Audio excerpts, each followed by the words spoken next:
just sat there and I was like, what the fuck? It's 2008. I can book a plane ticket, I can book Broadway tickets, I can plan a family vacation from my phone, but I can't get real food with the convenience of a drive-thru. Our baby Walker at the time, he was just 17 months old, our middle child, was diagnosed with type 1 diabetes in a very dramatic fashion. Overnight, I became an activist and an advocate for type 1 diabetes and research for a cure. I'd never cried about Walker's diagnosis, but in that moment I felt completely powerless and frustrated because I couldn't get him what he deserved. And when I got out of the shower, I kind of looked in the mirror and was like, you know what? Like, if this is a problem for you, this is just a problem, period. I need to reinvent the fast food experience. When I was trying to solve for this aha moment, it was about Walker. And it was like, what do I need for my son? And by proxy, what do I provide for the rest of the world that has a similar problem? We're absolutely capable of making sure that every single family has access to single ingredient, delicious, nutrient-dense, organic foods. We do not do it because of...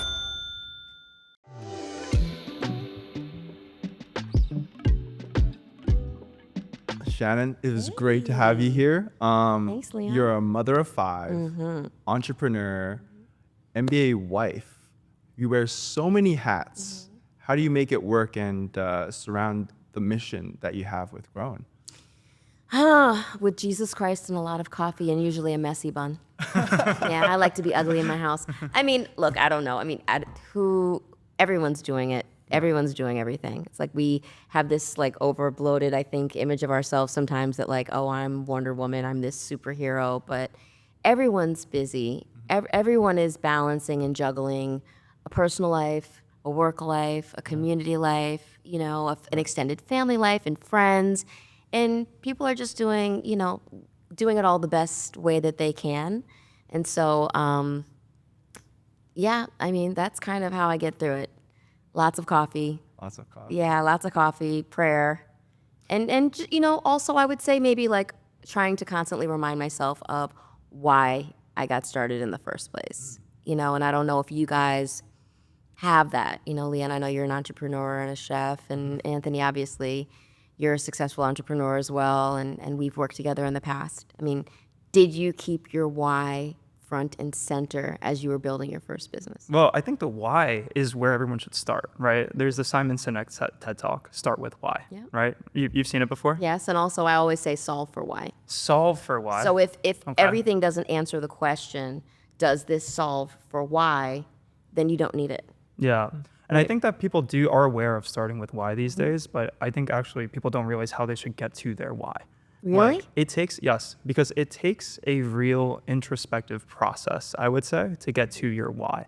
So if you're sitting back at home and you're closing your eyes or meditating or you're finding whatever way you can to be spiritual, I would think that that's the way that you will actually figure out who you truly are and who you want to be, right? So for me, like, I know my experiences are informed by who I am, right? Like Sea Straws, which we worked on previously, was informed by my experience, you know, going to the Jersey Shore with my family as a kid, right? But then that experience is also perhaps connected to my heritage as an Italian American, and my dad's side of the family is from, well, both of my parents' families are from beach towns, but my dad's side is from an island. So it's like, you think about like how your background relates to what you're doing, and you sit back and you think, okay, where is my place? Where is my space? And then you get to the why from understanding who you are.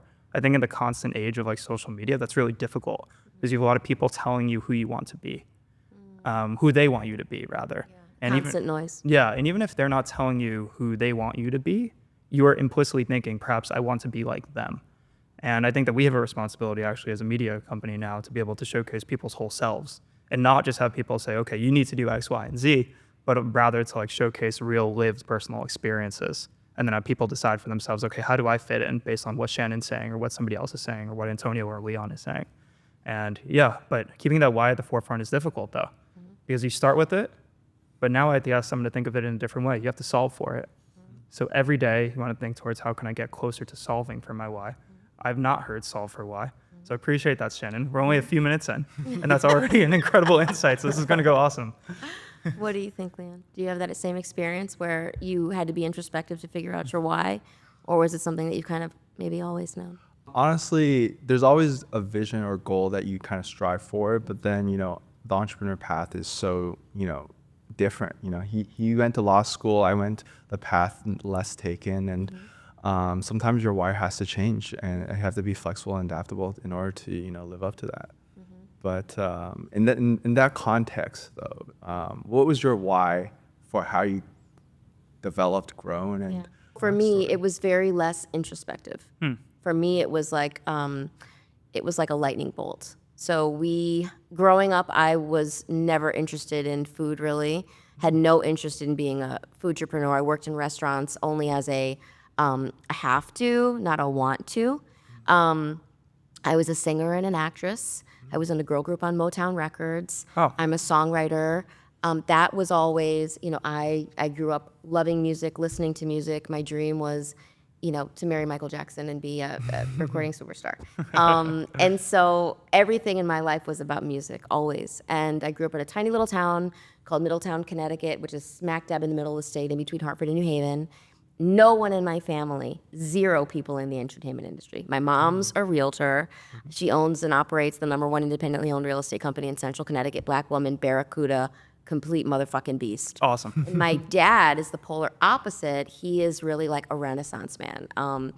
He grew weed in our backyard growing up. He restores old wood boats. He was a school teacher. He was a shop teacher. He built sets and design.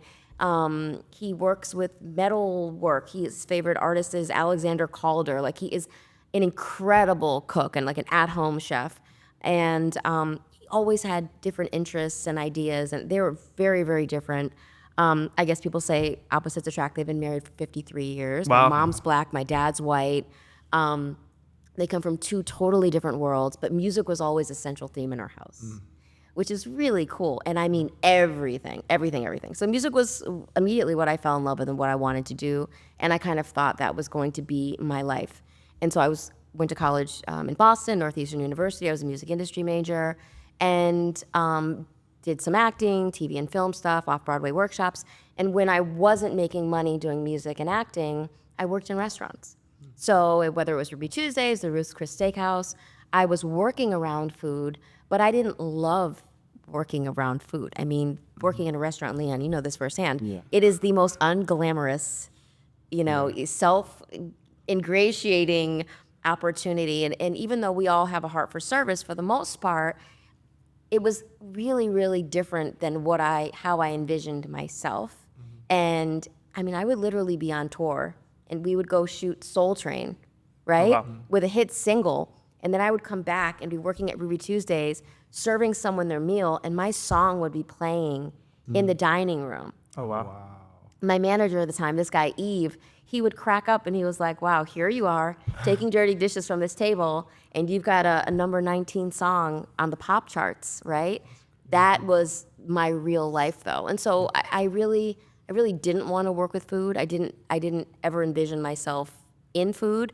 But to get to my why and kind of how it happened, I met and fell in love with my husband, Ray, very early on, 1996. And I realized that food was very important to get him to his next athletic performance. For people that don't know who Ray is, his name's Ray Allen, greatest three-point shooter in NBA history. And I learned a lot from Ray's mom and about how important it was for him to have food. And so I learned how to cook. And that rocking of the knife kind of became like a therapy for me.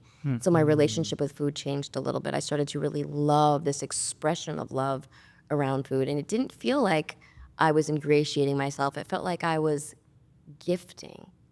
And that really changed. That was like a shift for me. It was like, wow, this is another way where I can express like my love for this person and building a family and cultivating home. And so food really became a new way for me to express my creative energy when I wasn't writing songs, when I wasn't on set performing as an actor, when I wasn't in the studio recording. It was like, this is creation energy. Right. Yep. This is what I'm already doing, writing recipes in the kitchen, looking at the refrigerator and saying, oh my God, what do I have? I have milk, I have cheese, I've got marinara, I've got leftover pasta, I see some spinach. Okay, let me put all this stuff together. And it was like writing a song. It's like there's a bass line, there's a track, there's strings, there's vocal harmonies, I'm stacking vocals, same exact experience as being in the studio, as being in the kitchen. And so that's kind of what I thought, oh, well then this is my why. I'm supposed to be using this creation energy that I have, right? and my experience that I have in service to kind of develop meals and create a sense of home. And then we started having a family. And in 2008, kind of the unthinkable happened. Our baby Walker at the time, he was just 17 months old, our middle child, was diagnosed with type 1 diabetes in a very dramatic fashion. And I started learning about how food metabolizes in your system. And overnight, I became an activist and an advocate for type 1 diabetes and research for a cure. And then I thought, oh my God, like, is this my why? Is this what God wants me to be doing? Here we are, 2008 NBA Finals. It felt like the whole world was watching. Yeah. Boston Celtics against the late, great Kobe Bryant and the LA Lakers. It's like all eyes were on us. And I know all eyes weren't on us, but that's what it felt like to us, right? And all of a sudden, between, a Monday and a Friday, our little boy is excessively thirsty, peeing through his diaper, vomiting, incredibly lethargic. I find myself in an LA area hospital, and a doctor's looking at me saying, if this little guy doesn't get insulin soon, you're going to lose him. It was like the world was coming to an end. Oh my goodness. And so I kind of realized we have to talk about this. We have to use this stage, right? And warn people about the warning signs of this. And it was like from one day to the next, all of a sudden, our family became the face of type 1 diabetes. And so then I was like, okay, maybe this is my why. Maybe all of these things that God has given me, the ability to speak and convey a message and tell stories and write songs and be creative, is for Walker and the millions of people living with type 1 like him that maybe don't have access to a national/global stage. Right. And then one night I was on my way to buy groceries. I was driving down the highway on Route 9 in Boston. I looked back at Walker, and he was kind of like slumping over. And I pulled over on the side of the road, and I checked his blood sugar. It was like 40 and falling. And I realized, oh my God, I'm not gonna have time to go to the grocery store. I have to get him something to eat from a drive-thru window. And I looked around the highway, and it was like Taco Bell, Dunkin' Donuts, Starbucks, McDonald's, everything that came out of a freezer and went into a fryer later. And this was a 19-month-old boy that was already insulin dependent. Yeah. Right. The main staple in his diet was breast milk, plus some organic solid foods. And I just sat there and I was like, what the fuck? It's 2008. I can book a plane ticket, I can book Broadway tickets, I can plan a family vacation from my phone, but I can't get real food with the convenience of a drive-thru? This makes no sense. So I drove like a bat out of hell to a little restaurant in town where I knew the chef, and I jumped over the counter and I got him out of the danger zone. And then I kind of came home and sat on my shower floor and felt really bad for myself. I'd never cried about Walker's diagnosis, but in that moment I felt completely powerless and frustrated because I couldn't get him what he deserved. And when I got out of the shower, I kind of looked in the mirror and was like, you know what? Like, if this is a problem for you, this is just a problem, period. And like, someone needs to have big enough balls to reinvent fast food. And so I picked up the phone, I called my husband Ray, and he was on like a 21-day road trip, right? You know how the NBA is. Yeah. And I said, I think I need to reinvent the fast food experience. And he was like, go for it. And that was the moment that Grown was born. And I realized that all of those things that I'd been doing led me to this point of this aha moment. And when I was trying to solve for this aha moment, it was about Walker. And it was like, what do I need for my son? And by proxy, what do I provide for the rest of the world that has a similar problem? And so when you ask me what my why is, the simple answer is Walker. My kids. I wanted to create the thing that I wished existed for my own life. But because of the enormity of the industry and the enormity of the problem, it hopefully ends up reinventing the entire food system. So it's just crazy to me that we're talking about this issue like it's very frustrating, right? Food is everywhere, right? We have billions of dollars being spent on food every day, trillions globally, actually, not just billions, trillions, right? We have massive corporate conglomerates, right, that are serving food constantly to all areas of this country and internationally too, right? And we're sitting here today, frankly, we're in Miami, we're in a nice studio, we have all the resources in the world available to us, and we're talking about just how incredibly difficult it is to find any form of real food. And I guess from your perspective, why do you think that we as a society have neglected good food, right? Now, okay, that was 2008. Things have definitely changed more for the better. People like you have came in and became advocates, right? Be disruptors. And that's necessary, right? But it's incredibly frustrating to think that even today, right, like on our drive, we actually went to Grown this morning. Yeah, and you guys had a good experience. Yeah, we Really had a good. wonderful experience. I had What did you have? So I had the Cafe Cubano. It was morning. We needed some coffee. It was a great coffee. I Good. became wired after, so prepared for the We use pod. Allegro organic coffee. It's really good coffee. Awesome. Love organic coffee. We're big fans of coffee here. But we need it for our work. Sure. But we also had, I had the egg sandwich, the egg witch, I believe it was called. Yeah, I do Egg not. whites or whole eggs? I did whole eggs. Okay. I wanted the whole experience. That's good for me. I'm not gluten sensitive, so I got a baguette as well. Yum. And it was awesome. I got the Southwest one, so there's a little bit of bacon in there, a little bit of beans. Yeah, for Some me. corn, Yeah, some corn, some shredded cheddar. and a really nice avocado. I don't think I was expecting the avocado. I think I knew the avocado was going to be there. I was expecting to maybe be like sliced, just kind of like on the side. But when an avocado is mashed, magic happens. Yes, it does. It really does. And because it changes the texture, it changes the game. Yeah. But regardless, that was one hell of a morning meal. Like, look at us right now. We're stoked to be here. We're excited. And it just really frustrating because those ingredients we just mentioned, like, there are incredible farmers that are throughout this country and, internationally through free trade agreements that we can get very affordable, great food, but it's not subsidized in the way where that's possible. And instead we subsidize, corn and potatoes and things that are constantly fried, right? And so it's absolutely like ridiculous, honestly, that we're sitting here, like I said, with, basically all the resources that we could possibly have in, the richest country in the world. And we are sitting here frustrated that we can't get real food because the largest corporations that run that don't actually provide the resources that we need to ensure a healthy populace. And this has other downstream effects too, right? So like this is the concept too of like broader semblances of like health and wellness and even like mental health. And yeah, so I know, it's just very frustrating to me. Yeah. I mean, do I have the answer? Like, could I give you a 60-second answer on why the food system is broken?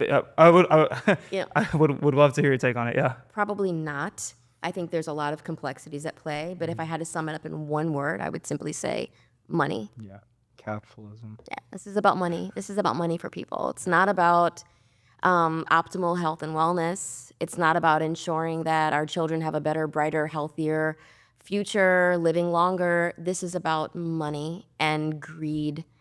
And we are absolutely capable of providing every single child in this country with a delicious breakfast and lunch at school programs. We are absolutely capable of eliminating food deserts in this country. We're absolutely capable of making sure that every single family has access to single ingredient, delicious, nutrient-dense, organic foods, fruits, vegetables, lean proteins for every single meal, but we do not do it because of corporate greed. So you said fast food. You're trying to tackle fast food and you want to bring health, farm to table type of cuisine, but that's kind of ironic.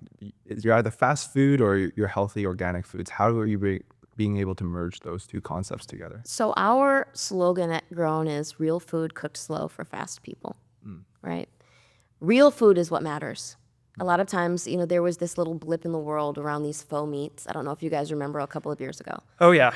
right? And it was like the guys from the fuel cell world were saying, this is what we need to do. We need to go away from animal protein and we need to go towards faux meat, things that are created in a test tube. And there's absolutely no judgment on anyone that is vegan. I judge. Okay, I don't but like. I don't. Vegan or plant-based, because every single human being is different.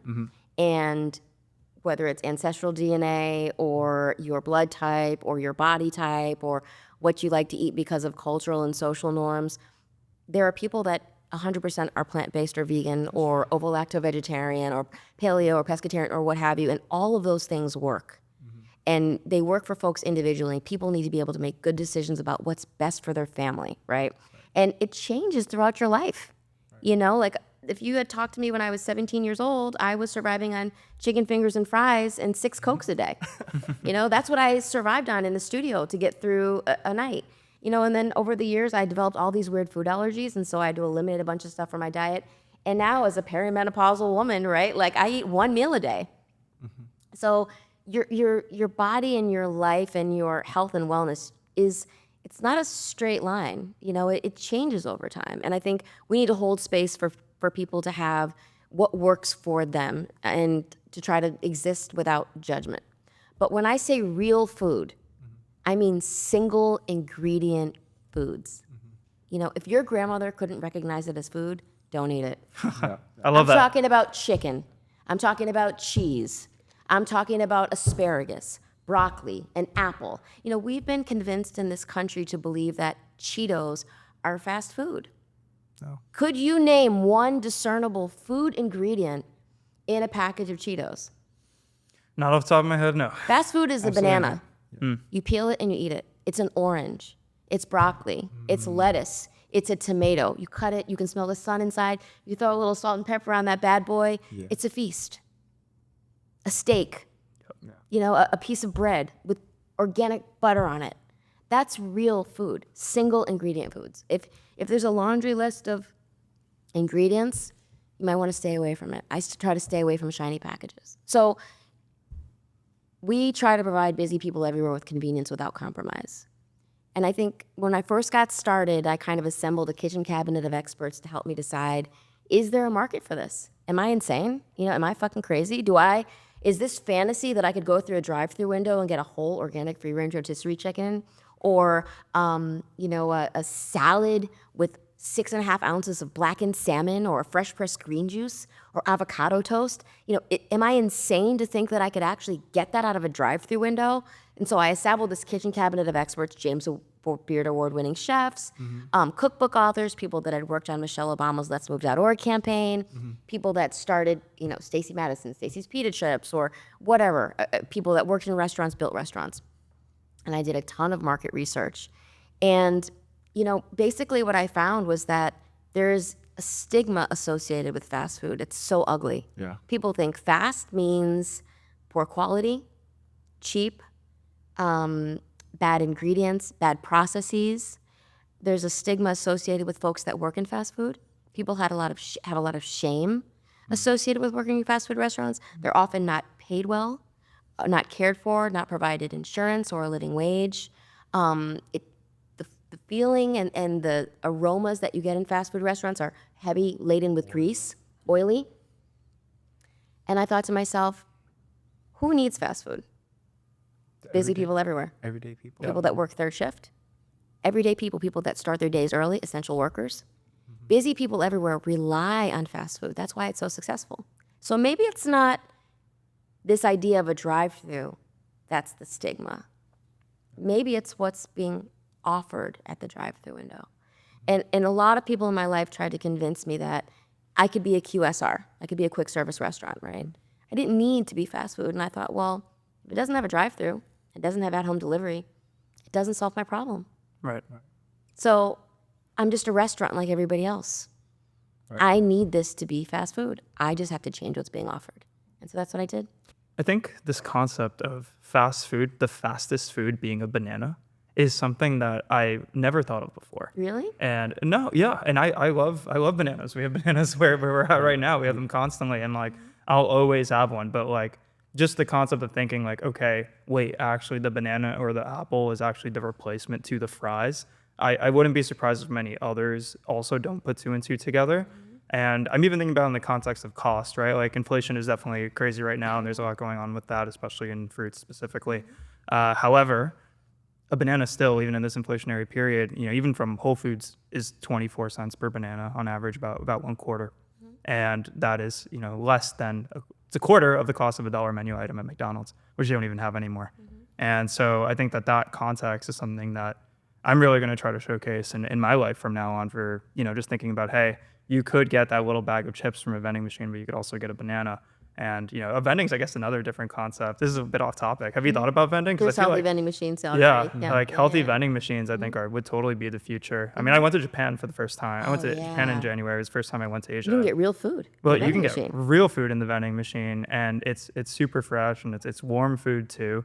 And I think that's something that's going to be really, really relevant. So this concept of reinventing fast food, I don't know. I'm kind of, as we've done the research for this interview, and we've thought about it, and we went to Grown this morning, thinking that things could be changing, Shannon. Things could be changing. They have to. In that context, in the perception of fast food or restaurants in general, I have a little bit of a background in the restaurant industry. But in terms of the business aspect, we were taught there's a triangle, and there's quality, speed, and affordability, and rarely do you get all three. Right, you have to pick two. Right, pick two, and you have the expense of the other. So I was wondering how you were able to incorporate that. It's bullshit. This is about greed. It's about greed. You absolutely can and must give people the best. You must, because otherwise, why are you doing it? You know, if I'm not here to impact someone's lives for the better, Right. then why am I doing this? You know, every single time we sit down at a meal, we have the opportunity to fuel our body with nutrient-dense foods and power us to our next athletic performance, whether that is, whatever that is, or we have the opportunity to poison our bodies. Right. We just have this vessel for a short amount of time. Right. Right.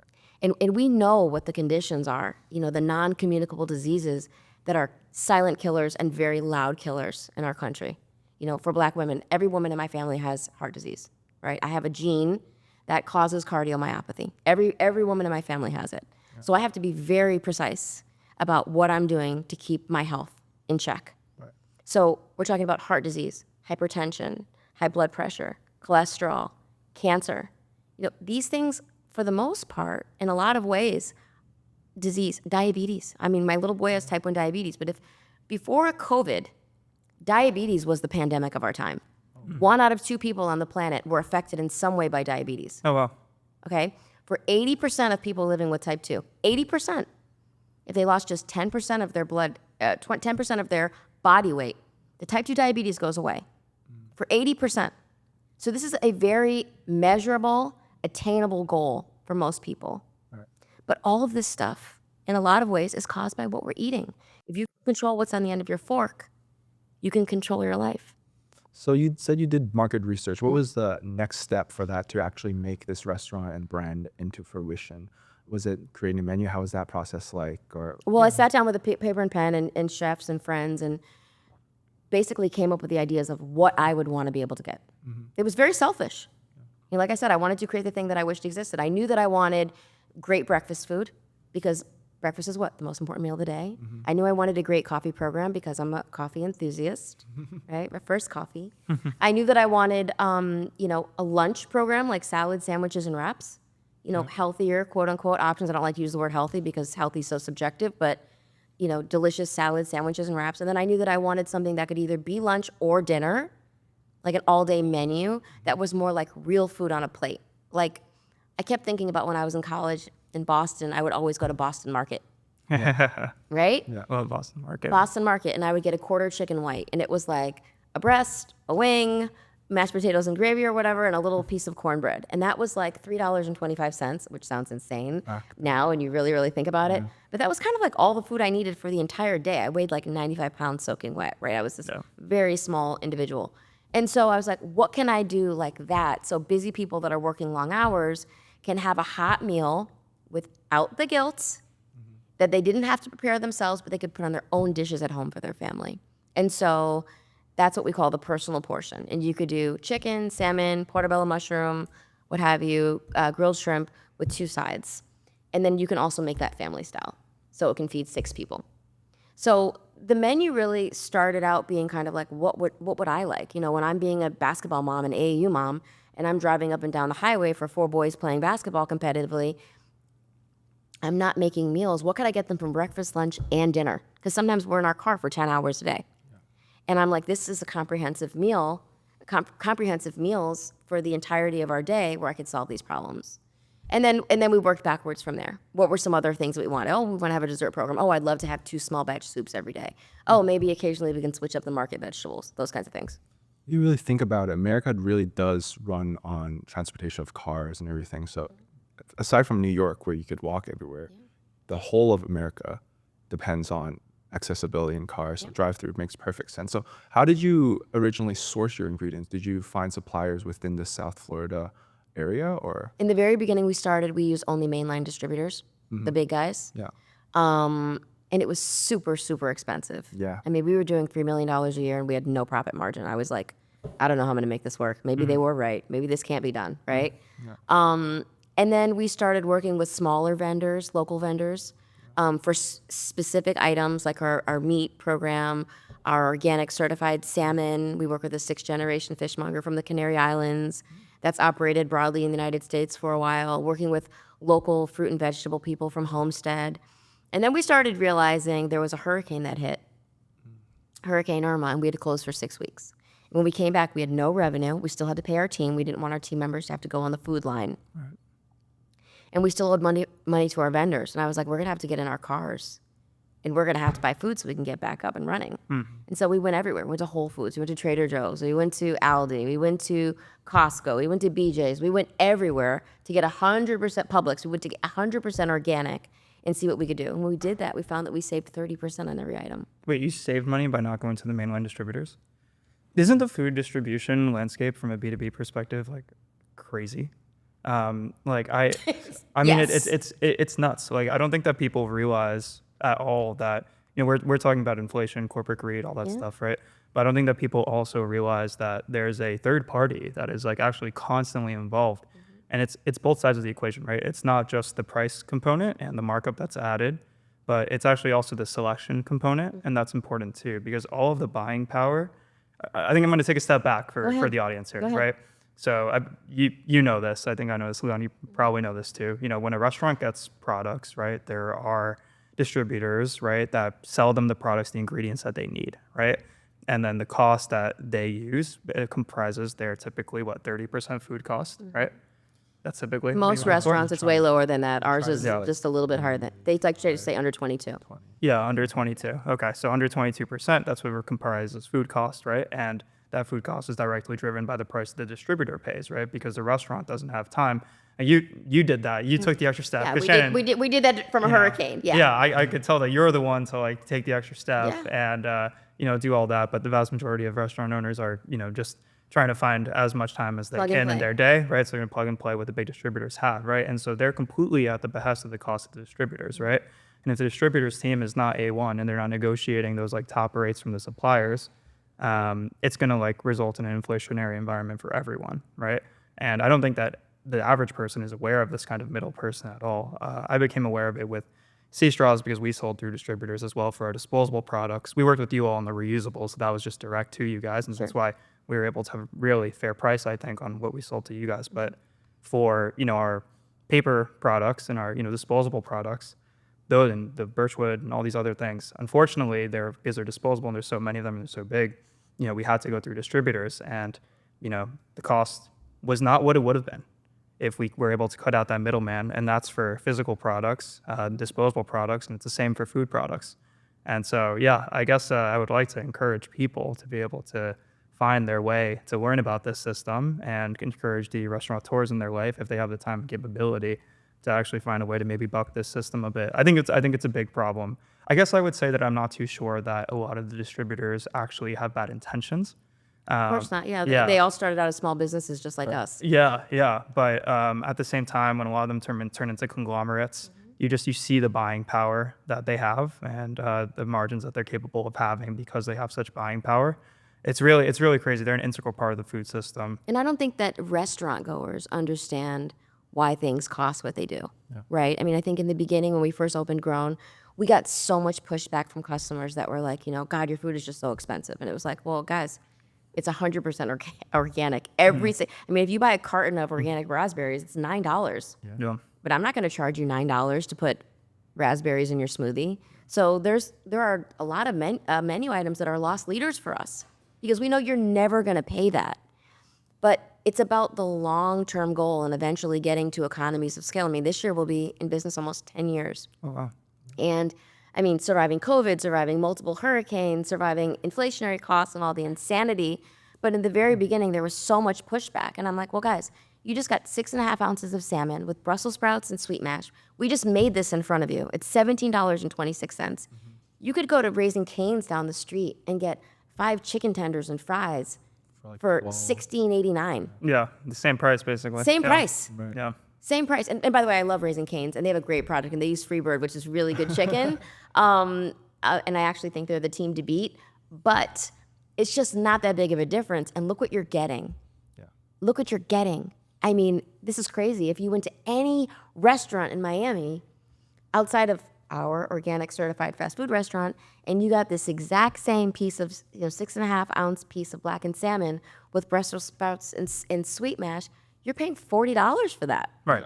So do you still, you said you, after the hurricane, you guys started sourcing straight from the grocery store. Do you still do that? Sometimes, yeah. Sometimes? Yeah, Okay. yeah. How sustainable is that? 'Cause Very. Very, okay. I mean, it's just such a difference maker for us to have a procurement person that does all of the procurement on staff, whether they're getting the fish, getting the shrimp, going to our meat purveyors, working with farmers locally, grabbing stuff from Whole Foods if it's a certain item. Because what we found with a lot of the mainline distributors is that things that you wouldn't expect, like organic red wine vinegar, for example, you get this tiny little bottle that you would see at a Whole Foods. Well, we need a ton of red wine vinegar Right. to make our, dressings and stuff in bulk throughout the week. And we were getting, traditional grocery store pricing for these small, 19-ounce bottles or whatever, when we could get huge ones off the shelf. So you basically have to go through your SKUs, whether it's 300 or what have you, and all restaurants do this. It's not like we cracked the code or anything. We just didn't know because we'd been buying everything exclusively from just a handful of people. So the important thing for us always is to keep our organic integrity, to be who we say we are, to keep our promises to our customer, to provide great customer experiences, extremely high quality, to take care of our team members. We are so proud of the fact that our team members make a living wage. Every single person is offered insurance. It doesn't matter if you work at Grown for 1 day or a year, you get paid vacations. We have our original dishwasher on staff. To be in business for almost 10 years, when in restaurants in general, and certainly fast food, each position changes over 3 times every year. And we've got our original dishwasher, just tells you a lot about how important creating a culture and an ethos is to the Grown brand. Yeah, culture is just the most important thing, especially in team building. People talk about culture in the context of their marketing, but who you are involves also, how you get people to follow what your mission and vision is. I think you do a great job of showcasing what that mission is. I mean, we were outside, we saw all the different partnerships that are going on. There's something with Hard Rock Stadium, I believe, and University of Miami, and I think a Walmart collaboration. We had a at Grown one in a point, Walmart too. that we closed during COVID, but we were literally in a Walmart. And that was, gosh, if there's anything I could do differently in business, and we're speaking transparently. Yeah. So Walmart came to us and asked if we could put a Grown inside of a Walmart. We were only 18 months in business. Oh, wow. And I was like, put a Grown inside of a Walmart. I mean, you're originally you say yes to everything, right? Yeah, You say yes to everything. You got to say yes to everything. You got to try it all. of course. And if you're an entrepreneur, you're inherently not risk averse, right? And you have to continue risking because you, just like the music industry, you don't know where your hit's going to come from, Jason, right? So, there's a lot of this sticky ball theory where you got to throw shit up against the wall and see what sticks. Yeah. And I did my research on Walmart. Non-coincidentally, I'll say, maybe this was a God wink, several people that had worked with Walmart in different capacities over this kind of 6-month period when I was trying to figure out if this could actually work, just happened to have been in business with Walmart at some point in their lives and mentioned it to me while I was serving them at Grown, which was super weird. And eventually we decided, let's try it out. And so they were opening this new Walmart, which was going to be like a Walmart marketplace, in this new development, this new community, actually basically like a whole new town in Orlando, a subdivision of Orlando. And so their head of food and beverage came to meet with me, amazing, amazing guy. And I was like, I'm a little nervous about this. I don't know if the Walmart customer, traditional Walmart customer, is going to be afford $17.26 for a plate of food when you guys are selling a slab of salmon for $17.26. I don't know if this is going to resonate, but you know what I am going to do? I'm going to try it, and here's why. If I'm saying that organic matters, that's kind of like a ripple. Right. But if Walmart is saying organic matters, that's a motherfucking tsunami. Absolutely. And if I provide delicious, nutrient-dense, single-ingredient organic foods to people that have $180,000 mean income and drive Range Rovers, I'm solving a small problem. But if I am impacting the world, which Walmart's the #1 grocery store in the world, people don't realize that. Yep. They think it's Whole Foods. There's less than 500 Whole Foods. There's 11,000 Walmarts. Yep. Now we're actually really impacting busy people's lives everywhere. Now I've done my job. Now I've solved for why. So I said I got to try it. Absolutely. And I think the context of using a larger conglomerate, that we're talking a lot today about like corporate greed and like price gouging perhaps, but that actually doesn't mean that these large corporations are inherently bad, right? Like I would argue that every human is inherently good. I think that's my philosophy. Yeah. I think a lot of people would disagree, but it is what it is. And so for me, it's the context of like, hey, if people are letting you in the room, they're at least considering what you're working on. Absolutely. I think especially for like modern young entrepreneurs, people are probably seeking to be social entrepreneurs, right? And even in the food business and things that you wouldn't consider to be social entrepreneurship, they're already thinking like, hey, how can I make a difference through what I'm doing, right? And if you get that shot, right? If you have the opportunity to be in line and somebody's going to be able to have an exponential impact on your business, you got to take it. And so, yeah. And so I did. You did, yeah. I did. So I took my boys and we went to Arkansas. We went to Bentonville, went to Beeville. Oh, wow. And I did the Saturday morning meeting. I met the CEO, Doug McMillan. I met Jane Ewing, CMO. And I got a chance to really feel what Walmart meant. I went to the original Waltons in downtown Beeville. And I don't want to make this a Walmart commercial, but do you know why the Sam Walton started the original Walmart? No, please tell us. So he and his wife were trying to figure out what it would be like to be able to create a shopping opportunity so that the average family could save, I think it was $863 a year. So if they could figure out a way to, grab products and lower them and make them affordable in a way that the average family could save $863 a year, I hope that's the right number, then maybe they could put a little bit of money away for college. Maybe they could put a little bit of money away for a family vacation. That's why they did it. That's why they started. And I think sometimes, to your point, when people are huge conglomerates, when they're multinational organizations, people automatically think, well, these are bad people. Well, they were a small business like we are, like you are, Leon, like you are, Anthony. They started out incredibly small with one unit, wanting to save their neighbors money. That's not a bad thing. That's a beautiful thing. It just so happened, it fucking worked. Yeah.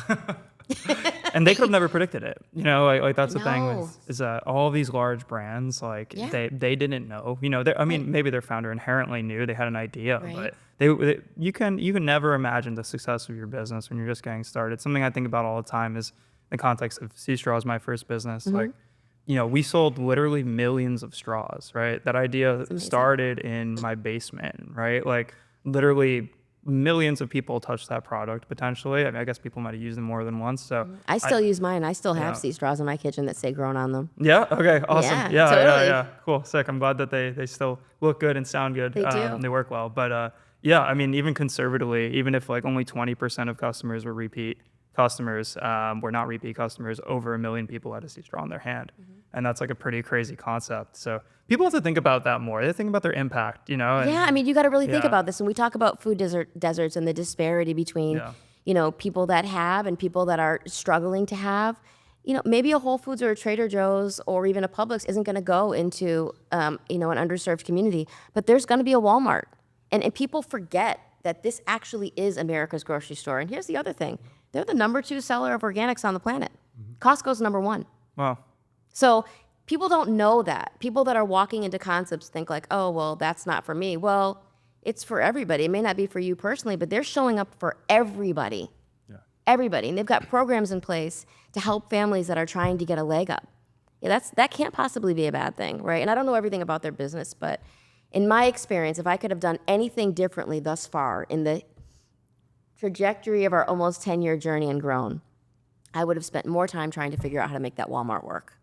Because we really did not figure out a way to buy from Walmart all of our organic products and co-market with them so that if you came into the grown in Walmart and you were like, I want the gluten-free blueberry pancakes, I wanted to have figured out a way to buy everything from Walmart so that I could pass that enormous economy of scale onto my customer. So instead of paying $11 for that, you were paying $3 for that or $4 for that. Yeah. But it's such a huge company, I just couldn't figure out how to make that work with one unit.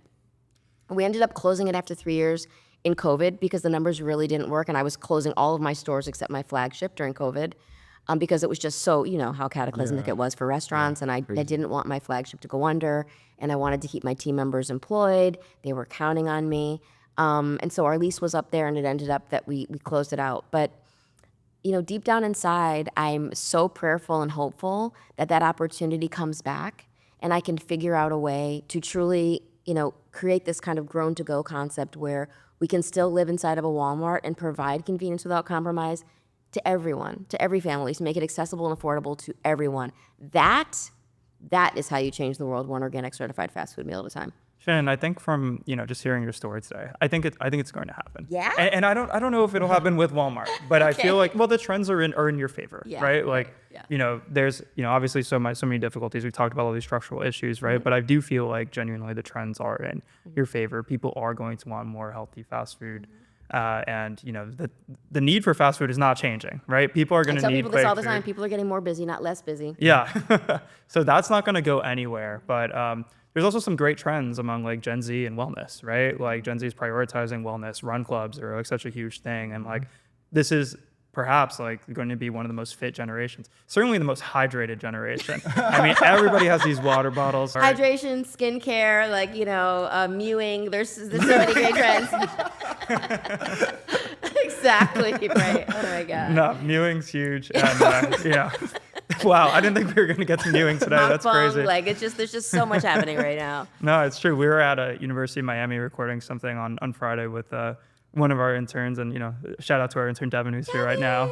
And Devin, right next to her, she has this massive water bottle. We've noticed that all of the people that we have noticed at UM and all the other places we've been down here have huge water bottles. Yeah. massive water bottles. It's the hydrated generation. It's sure a good thing. Yeah. But so great. like in a serious context, right? As that generation grows up, right? And as that generation gains in their purchasing power, as that generation begins to have families, right? Like people talk all the time. We had Chef Michael Schwartz on our podcast. He's a Icon. James Board. I bet you guys had fun with him. Yeah, he was good. We had a good time.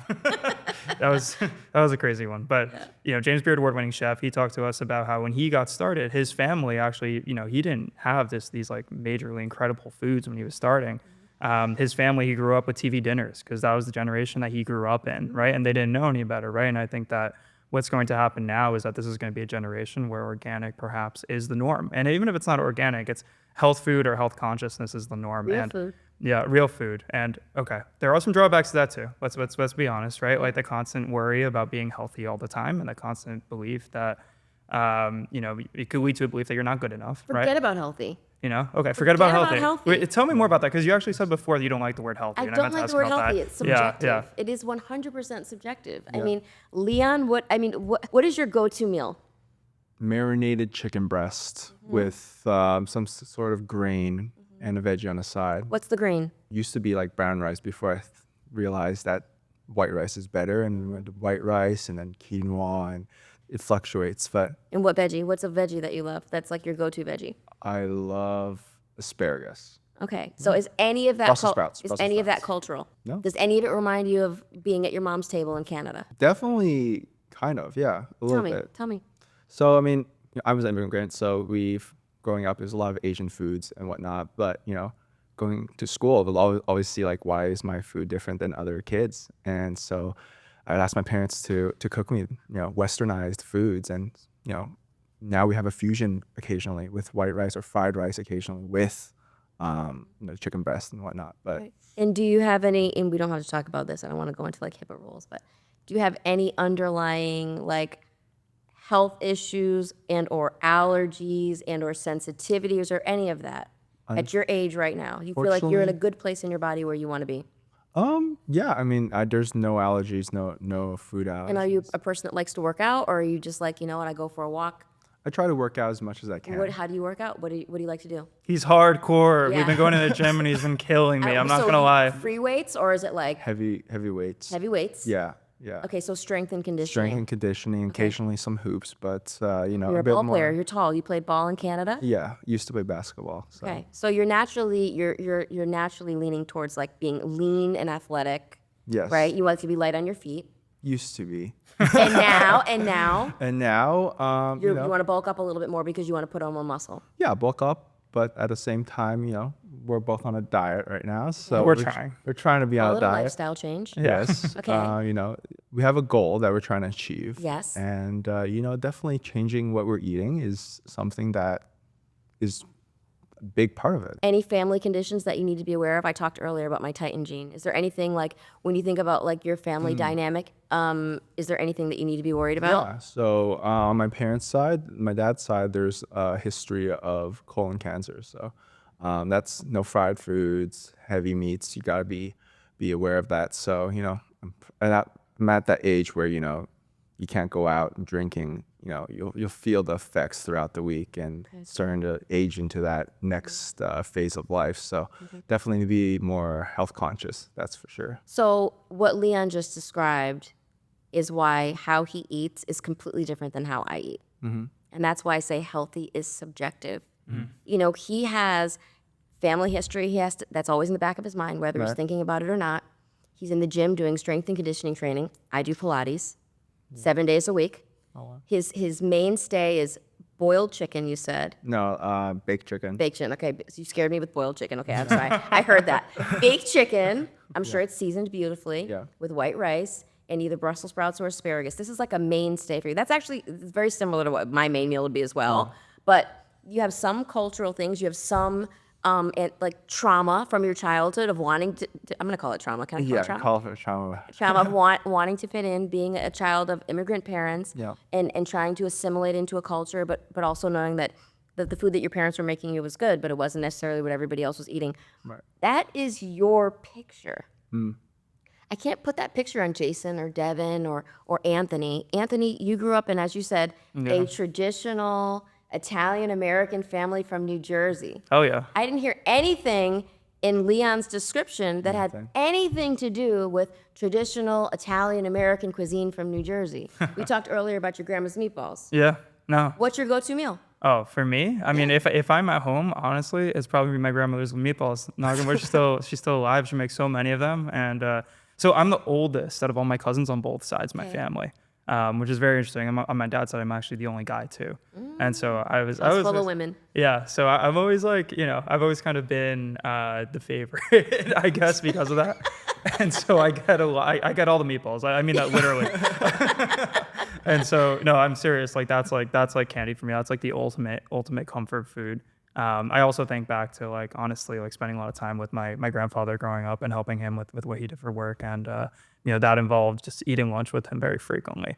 And we would have a very a thin steak and eggs. Yum. That was what we would always have. How were the super eggs? high protein. Oh, Over easy, scrambled? No, just straight up, sunny side up. But he got these big eggs, Shannon. He always liked the really extra large ones. And so I have a very fond memory of just high protein meals growing up. It's a bit tough sometimes now. My girlfriend, she's pescatarian, so we have a lot of fish, so less red meat. But it's still something that I think the high protein meal is super important for what I am. Leon, I think I'm gonna get into a bit of actually how we know each other now, because it's relevant. I want to hear that. And listen, if we gotta cut this, we gotta cut this. We're gonna be embarrassed. This is maybe gonna be funny for everybody else in the room.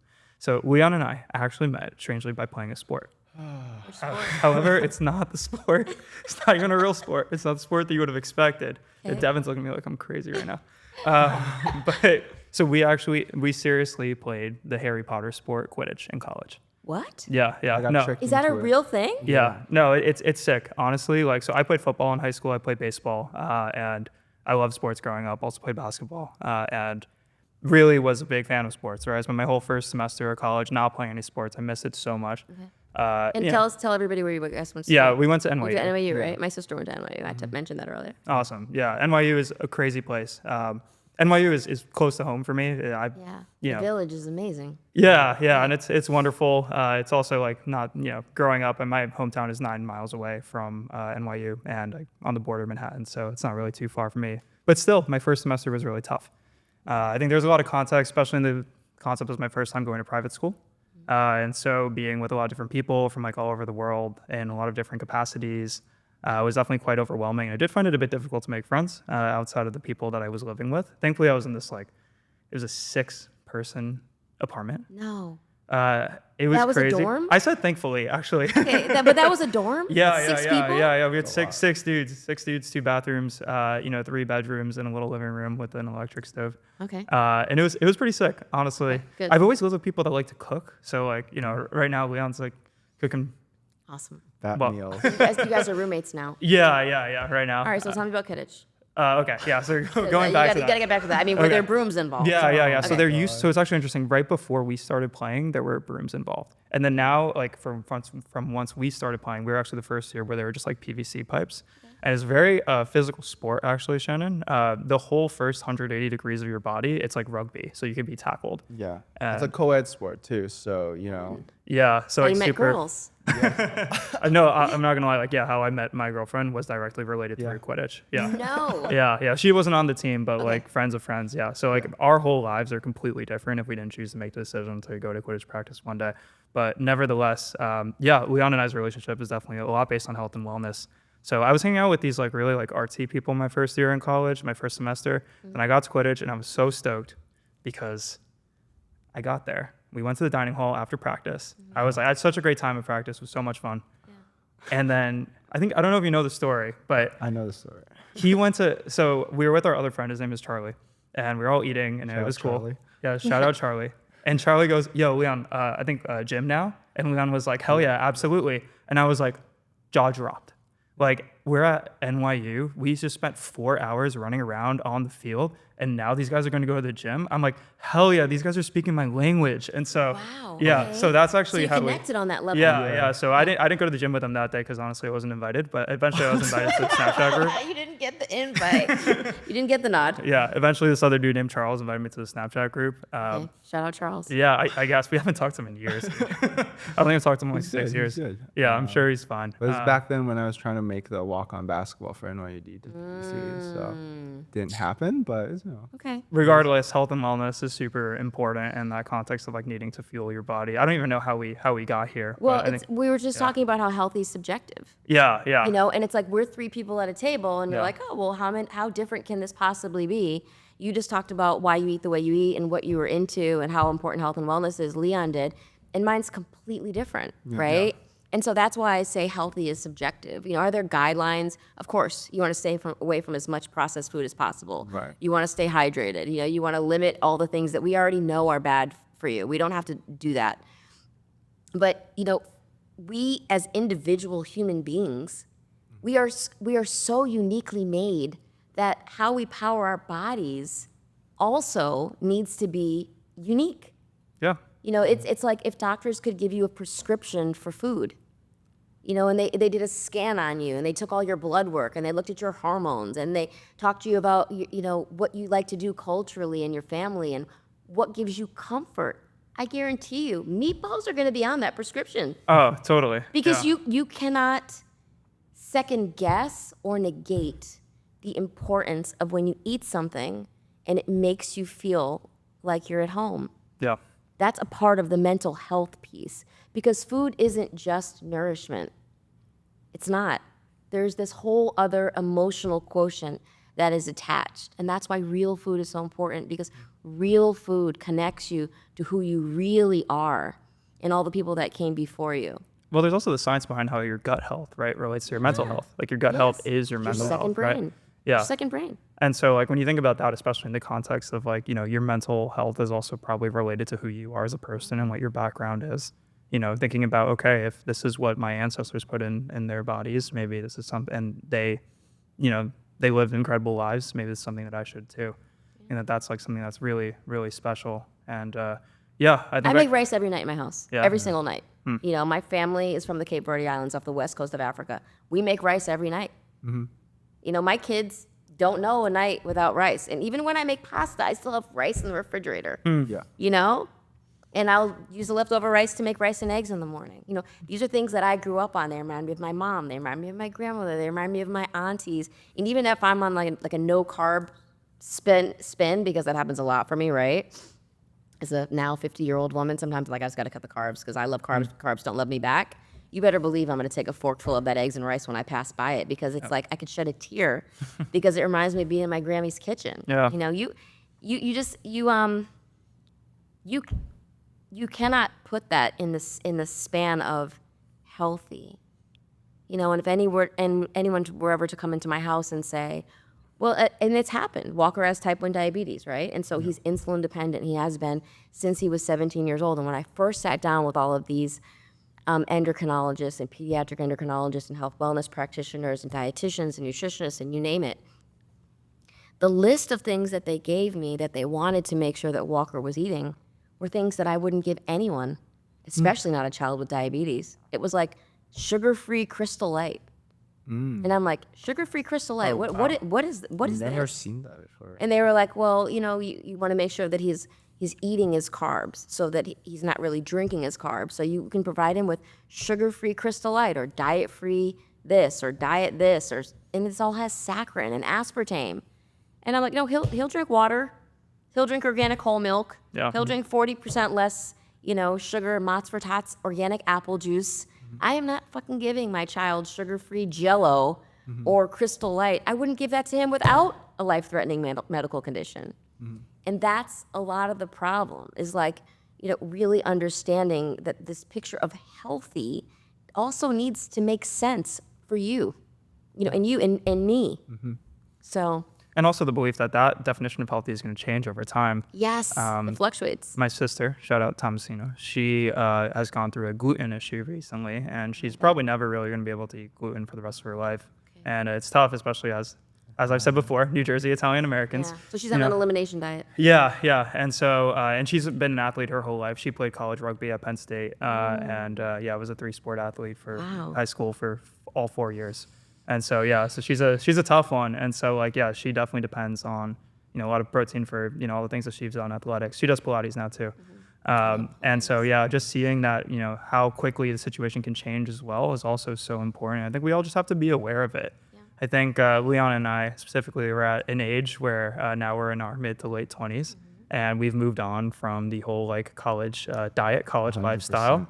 And we're now trying to get into a more healthier lifestyle. But I think what people don't prepare you for is the fact that that does have to be a conscious decision. Yeah. So your body will wake you up, like Leon said, about perhaps feeling it for an entire week when you're drinking. But you do have to make the conscious decision to say, hey, I'm going to hydrate myself more. I've personally realized that recently, especially as we do this show and we're filming this season, I think we're talking a lot. And so I've had to really have to hydrate even a lot more than I thought. But both of you guys' skin's amazing. Is that from the hydration, or are you on a specific? It's the girlfriends. Girlfriends. Oh, they've got you on a skincare routine. Yeah. Oh, okay. I thought you just meant being with the girlfriends gives you the healthy glow up, which is also super dope. Well, they're both not with us right now, so we're missing them. So I think that. Are they on vacation together? No. Okay. We're just not here. We both got that connection now. Yeah. But to follow up on that, we were talking about the trends and whatnot. During COVID, run clubs and Pilates. We're about to go to Pilates potentially. We went to a gala. With that, Steve Stowe invited us to. Shout out Steve Stowe. Steve's so great. Yeah, that's how we got here today. Yeah, VP Miami Heat, director of the Miami Heat Charitable Fund. An absolutely incredible person who's helped us out a lot down here. He's the chair of the Feeding South Florida gala where we went.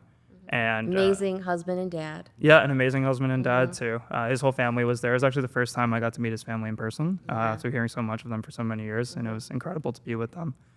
Regardless of that, though, there was a raffle there, and we did put our name down for the Pilates class. 10 classes. Yes. And we were the only people to put our name down for that one. You guys are going to love it. And so we got it. Have you done it before? No, I've done it before. Is it a reformer class or a tower or a barrel? I think it's a reformer. It's reformer, yeah. Yeah.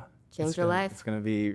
So We're gonna be intense. sore. We're gonna be sore. You're gonna be sore, but it's gonna be a good sore. Pilates, I've done every workout. I ran a marathon. I've done strength and conditioning. I've worked with trainers. I've done it all. Yoga, hot yoga, whatever. Yeah. But Pilates is the one workout that I can do every single day for an hour or longer. Right now, I'm doing 2 hours. And when I get off the reformer or the tower or the barrel or whatever, I'm physically exhausted. I'm sweating. Right. Everything hurts, but something changes. Once I have some water where I feel energized now. Any other workout I've ever done, I feel exhausted afterwards and depleted where I want a nap. Yeah. With Pilates, I'm all right, let me get some laundry in, let me do this, let me prep my dinner, let me grab it in the car, let me answer this email. It literally I don't know, it's almost it's like a phone charger for me. Yeah. And I think a lot of it is because you're doing so much deep breathing. Mm-hmm. Because you're working all of your abdominal muscles and your transverse muscles, and it's a lot of core work. Yeah. Your core is engaging in a way that your posture changes, and you're activating like your spine and like you're constantly like working. I don't want to be doing Pilates on this. It's getting very weird, but it's a lot of breathing. And so I think the way you're engaged with your body, you're not holding your breath tense. Like you have to breathe through it or you're not going to be able to do the exercises right. Right. So I think that deep breathing, you're like reoxygenating. Speaking on trends, Pilates trends, run clubs trends, meal prep, at home delivery, Factor, Blue Apron. You've recently, acquired a grown meal kits. Can you explain a bit more about Lunchology? So during COVID, actually right before COVID, my very good friend Leah Ames, who is a brilliant entrepreneur, also from South Florida, another Black woman in business, had this incredible company called Lunchology, and it's a subscription meal plan company where she was basically providing mostly organic, real food, chef-driven, personally curated meals for professional athletes and busy people and people that are either very, very aware of health, wellness, and creating a more active, fit lifestyle. And she was also working with a lot of private schools. And so Leah developed this incredible business. I think she started with like $234 and was immediately like in a profitable business. And she had it successfully for 8 years. And we kind of were always working in tandem. Like we would always be at the same events, or if I was doing like a celebrity golf tournament or something, I'd be like, Leah, you need to get a booth here. Or she would call me, hey, Shan, there's this big client, Prada, Gucci, whatever, and I can't work this. I'm already, I told them that they should use you. So we were like always like kind of throwing each other a bone and loving each other's businesses and wanting to support each other. And she decided that she wanted to start doing something different. She's an interior designer now. And so she was thinking about closing her business. And so, there's this great quote that I think about a lot. It says, whenever you get tired, learn how to rest, not to quit. And so I was like, look, the world is stressed. We're in the middle of this global pandemic. I don't know if any of these businesses are going to work, but don't close your business. Bring it under the Grown umbrella. She was like, what do you mean? And I'm like, just do your back of house, do your website stuff and get all of your orders, funnel them to us. We'll do procurement. Our chefs will make the food. You can still be under the Lunchology logo and labels and whatever, and still work with the delivery company, and we'll just do it for you. And like, give us a percentage of sales. I don't even care. Whatever it costs to buy the food and labor. And so we did that, and we did that successfully, and we worked together, which was really fun. And I learned a lot about her business. And then once we kind of came out of COVID, she decided she really wanted to focus 100% on doing the interior designer work that she was working with several GCs. And she said, I think I'm just going to close Lunchology. And I just said, don't close it, let me buy it. Awesome. And so that was our first acquisition. And I'm so grateful to her because I learned so much about her business, about her brand ethos, and her connection with the community. And it's enabled us to provide another level of service through Grown. And I think having this other kind of diverse revenue stream under the Grown umbrella makes us even stronger. And I also inherited her chef, who was absolutely extraordinary, brilliant, beautiful chef from Haiti originally, Chef Rideline Prophet. And I love working with her. And she's a world-class chef, and she's very, very trained. And so it's amazing to learn from her. And then also Leah's admin, who's great. But 2025 is going to be the year of the Grown franchise. Okay. We put all of our processes together to start awarding Grown franchises right before COVID. And worked on our FDD. We were approved in all 50 states. We were working with a franchise sales company and built our kind of our Grown operating, basically our Grown business in a box, all of our operating manuals, et cetera, training manuals, and developed kind of like a Grown university, if you will. And then COVID hit. And so I put all of the franchise discussions on the back burner. We talked a little bit earlier about Boston Market. Yeah. So I never even thought about franchising. I kind of thought, these are going to be company-owned stores. That's how I'm going to scale this thing. And then one day, and I think it was 2017, we'd been open for like almost 2 years, this little man showed up at Grown and asked to speak with me. And I was there working. I was working 18 hours a day behind the counter. And his name's George Nadaf. George was the founder of Boston Market. Oh, wow. What? Yes. The founder of Boston Market just pulls up like that? Pulls up. He had a. You guys were talking about Harry Potter earlier. This man was the wizard. He was like the Wizard of Oz for me. He showed up at the door. He had this leather briefcase. It was square. I mean, it was like if you had gotten doctor visits at home when you were little, like in the 60s or something. And he asked to speak with me. I sat down with him in the booth. And we talked for like 6 hours. And he opens up this leather case, which was like, the sparkles come out. And he had all of this information for me on how he started Boston Market. He actually bought Boston Market from someone else, and he turned it into what it was. It used to be inside of a gym. Oh, okay. And then all of these other franchise opportunities that he had built out. George really was like the father of modern day franchising. And he basically sat there with me and was like, listen, sweetheart, I would talk to you like how I talk to my daughter. If McDonald's is a PC, grown as an iPhone X. So you can go back, if you Google, whoever's watching, like if you Google when iPhone X came out, then you'll know the year that this was. It was probably 2017, I don't know. But George and I became really, really good friends, and he offered mentorship to me. And he basically said, I know that you think that you're gonna be able to scale this thing because it's just a natural inclination. You're doing all this revenue every year. You've got this great team. You've got this great brand. And all of that's true. And he said, but the truth is, it's easier to find 100 souls that believe in you and want to be a part of your mission desperately than it is to raise $100 million. And he said, when people think about McDonald's and Burger King and Wendy's and all of these organizations, they think these are massive companies. And they are. He said, but these individual stores are small business owners. Yeah. And these are people that are part of the American dream. They've saved up enough money because they want to be a part of something that they believe in the leadership that makes sense to them. And they want to make their families' lives better. They want to change their family and create intergenerational wealth from your business. So you're not just reinventing fast food. You're changing families' lives, and you're giving them an opportunity to be business owners and to change the trajectory of their families' lives financially forever. And when he said that to me, it really resonated because my grandfather was the commissioner of minority small business for the state of Connecticut. Black man in America, never went to college, graduated from high school at 14. His name's Francis J. Silva, my mom's dad. Oh. And he really believed that financial freedom in America, for people of color specifically, definitely women, immigrants, but for people in general, was reliant on your ability to be able to start a small business. Yeah. To power your own dream. And so when George said that to me, I was like, wow, I've never thought about franchising before. I was like, I had this ego of like, oh, well, this is my business, and I created this thing, and grown is mine, and no one can do it the way I can do it, and all this bullshit, right? You get in there hard enough, you realize, this is hard, and it's even harder to do alone. Yeah. And when I really started listening to him, I realized, and he said this to me, grown doesn't belong to you anymore. The minute you opened your doors, grown belongs to the world. Mm-hmm. And so I said, how do I start? And so he kind of connected me with a couple of really good people in the industry. And I put this process together, and then COVID hit, and I put everything on the back burner. I just shelved it. I was like, I don't even know if we're going to survive financially. I'm certainly not going to allow anybody with their 401k to come in here and say, like, I want to grow. So we dug it out, and we stayed open in our flagship location, and all of our team members were good, and we were solvent, and I doubled my revenue last year, and I said, all right, it's now or never, baby. So we just reinvigorated our franchise disclosure document, got with our franchise sales team, put everything together, and 2025 will be the year of the Grown franchise. So having Lunchology as another diverse revenue stream under the Grown umbrella and offering people the opportunity to not only be a Grown franchisee, but in addition to that, have kind of like a ghost kitchen under the Grown umbrella to create other revenue.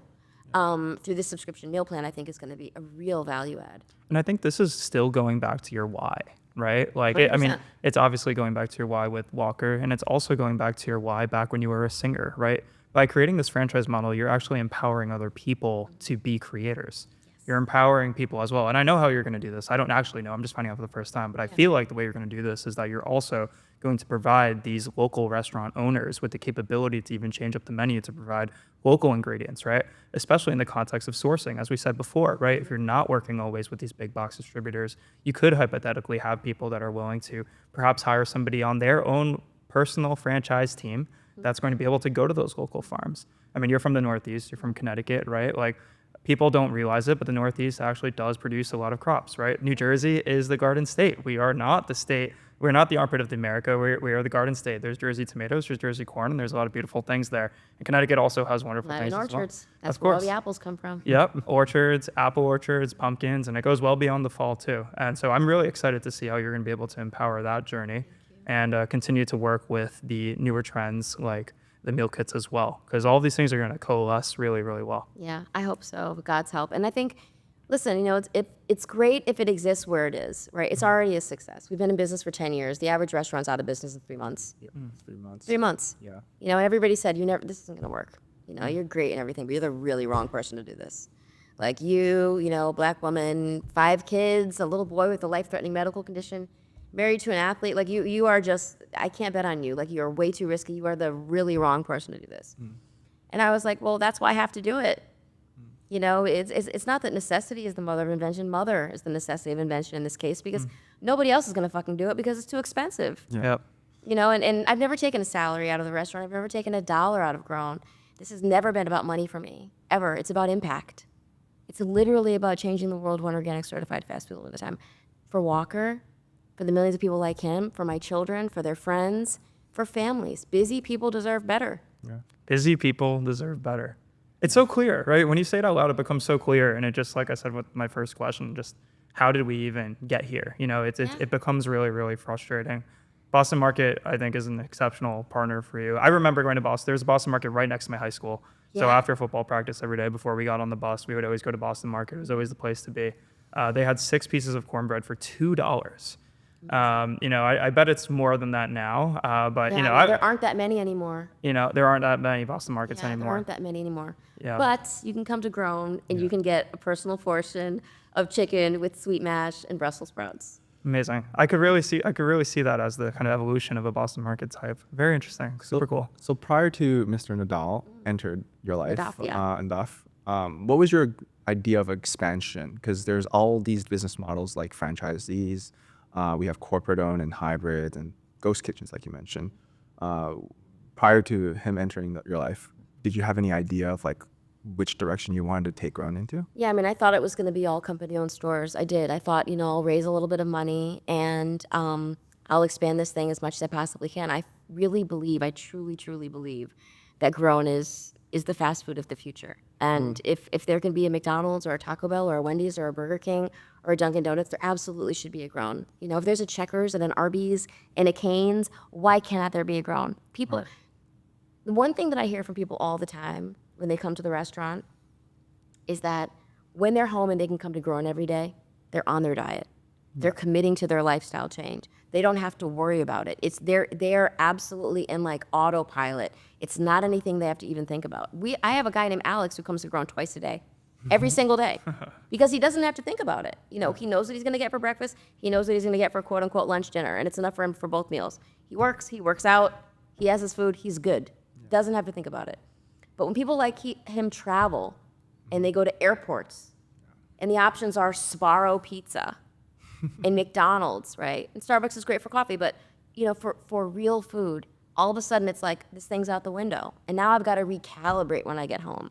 So when I think about Grown, where Grown belongs, airports, hospital lobbies, college campuses, busy stretches of highway. Yeah. Those are absolutely places where we should live, without a doubt.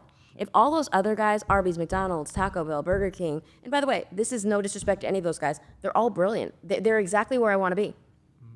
But we also need a Grown. Yeah. We also need a Grown. And so I thought it was going to be company-owned stores, but you guys know this because you study entrepreneurship and you're in the weeds with this work. Yeah. And this isn't a victim mentality and it's not an excuse. It's a fact. Women in this country receive less than 2% of VC funding. And for women of color, that number is 0.01%. VCs, you guys look surprised. Is this new information for you, Liam? Not really. We Okay. know this- 0.001% is sound- surprising. I'll be honest. I actually didn't know that it was that low. 2%. Yeah, 2% I've heard 2% of all of the VC dollars go to women. Yeah. Okay? That means 98% of the VC funding goes to men. All right, so I'm not in that category. I'm in the woman bucket. So 2%. And of that 2%, women of color receive 0.01%. Astonishing. Yeah. Okay, and by that's the way, stunning. here's what's crazy. Black women are the #1 highest percentage of college graduates and small business owners in the United States. Wow. So why are we getting the least amount of money? I think in this context, this is going to be the thing that's actually going to be able to create some forms of equality and change in this country. Has right? to be. It has to be. And if you think about VC as a whole, I think that the average person just does not think about the power that VC has. VC is not just about funding businesses to make them more profitable. Venture capital is what creates the context of the ideas that become the future of this country and the world, actually. Yeah. Because American venture capital specifically is what drives the global innovation.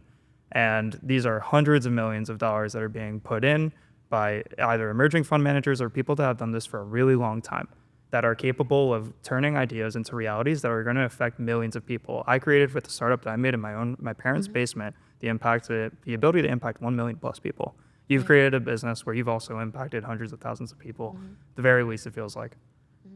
No, that's This a is fact. something that is going to have a massive impact on our society. And if people are not being funded, if Black women aren't being funded, if women themselves broadly are not being funded, solutions for people that are women, solutions for Black women are also not going to be able to be Right. created. And, unfortunately in this world, whoever has the money has the power, right? And if literal money is not being distributed to certain types of people, then that group is going to be misrepresented in the future of the country and the ideas that are represented. And it's intentional. And it's intentional. It's intentional. When I first started, one of the biggest things that I would often hear from all these guys, all the PE and VC firms were, well, what is your top line revenue? And at the time I was doing like $3 million in top line revenue out of 1,900 square feet, which is insane. Okay. This is crazy numbers. Yeah. Everybody was like, oh, you're going to be out of business in 3 months. I did $1 million in 3 months, because if you build it, they will come. People were desperate for better. And even now, almost 10 years later, after hurricanes and COVID and whatever, I'm up to almost pre-COVID numbers. We're doing just about $2 million of top line revenue, but with a profit now, because now I've figured out, how to work the widget. And so, and I didn't do any of this alone. I have an incredible, incredible team, and I really try to surround myself with people that are a lot smarter than us or me. But I'm in the weeds with it. I can work every position in the restaurant, but now it's, I've got to have the kind of eagle eye view to maybe really scale this thing. Right. But when I first started, it was very discouraging for me because I didn't understand the game. I didn't understand the lingo, all the bullshit we hear all the time about low-hanging fruit and, all the, right, and all the things we hear, right, in business, right? But people were so obsessed with this idea of, well, what's your profit margin?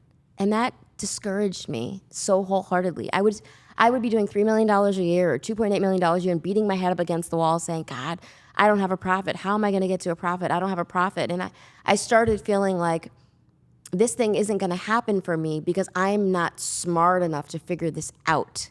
And no one is coming to save me. And then one day I realized, wait a minute, none of these guys have a profit. Nobody has a profit, especially in the context of tech and VC. Like, it's actually super frustrating how they don't even want a profit because their investors don't want to have to pay capital gains. They don't want a profit. So I was being judged off of a metrics that nobody else was being judged on. I would go into a meeting with a room full of men in suits in Manhattan in the old, Toys R Us building on right next to Central Park. And everybody would want to hear my story, and they would praise me for how much grit and determination I have and how incredible my brand is. And then they'd say, what's your profit? And I would say, I don't have a profit yet. I've only been in business for 27 months. And they'd say, oh, well, when you have a profit, come back and talk to us. Meanwhile, somebody else had just gone in there that they had gone to school with who had an idea on the back of a napkin. It wasn't even a business. It wasn't even a business yet. I'm sitting here right now, and they would say to me, well, what your concept, it's not a fucking concept. It's a real thing. I'm sitting here with you guys. Right now, you can go down the street to US 1, and you can go to Grown, and you can get a fresh pressed green juice. It's not a concept. Yeah, it's real. It's a real thing. Yeah. But I was being judged on a completely different set of matrices than everybody else. Why? It's, not to get into politics, but it's just like the election. Van Jones made this incredible statement after the election, and he said, Donald Trump and Kamala Harris are not taking the same test. They're not taking the same test. They're not being asked the same questions. She is expected to be flawless. He gets to be lawless. Flawless versus That flawless. is the same thing in business. These guys named John and David get to go into a room with buddies that they went to Harvard with. Yeah. No disrespect to Harvard, but with buddies they went to Harvard with or Yale or whatever, NYU, and say, I've got this concept. I've got this idea, and everybody in the room is killing themselves trying to put more money in the table. Then that guy goes out and he fails at that. Yep. It never comes to fruition, and he comes back again. He's more likely to get funded again. The second Again? time. Yep. I don't get to fail, Anthony. Yeah. I don't get to fail. Not only do I not get to fail, even when I'm making millions of dollars, if I don't have a profit margin in year one, I'm not even being considered. And so that's why when George came to me and walked into this, little mom and pop shop, this little organic mom and pop shop on South Dixie Highway in Miami with his briefcase, his magical briefcase, and said, "There's another way to do this, sweetheart." Right? It was like a world opened up for me, and I realized, oh, wait a minute. This is still possible for me, because I'm going to tell you something. There's always going to be no's. Yeah. The door's always going to be closed. What are you going to do? Stay inside? No, you got to go through the chimney. You got to break the fucking window. You got to dig a hole through the basement.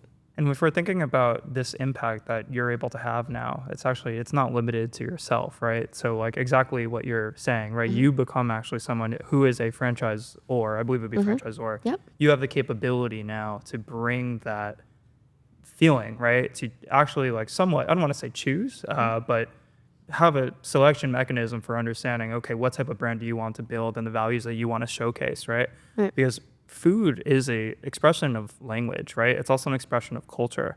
In the context of like American culture, something that I think we do very poorly on is actually having a positive food culture. Like the food culture is McDonald's, right?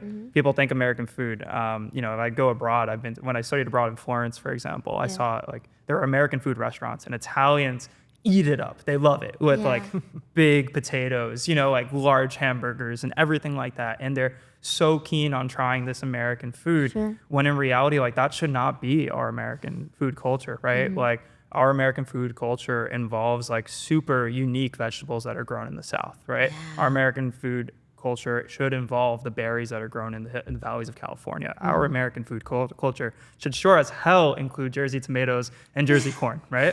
And yet nobody is like in Germany at an American food restaurant saying, hey, I want those Jersey tomatoes. I wouldn't expect that. That's a bit of specific, but I think it's that context of understanding that you're gonna have the capability, right, to increase your impact exponentially by utilizing this franchising system.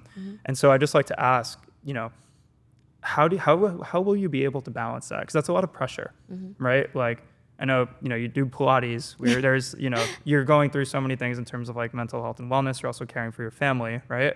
How are you going to be able to think about the concept of in franchising, making yourself having an exponential impact through the people that are becoming your franchisees?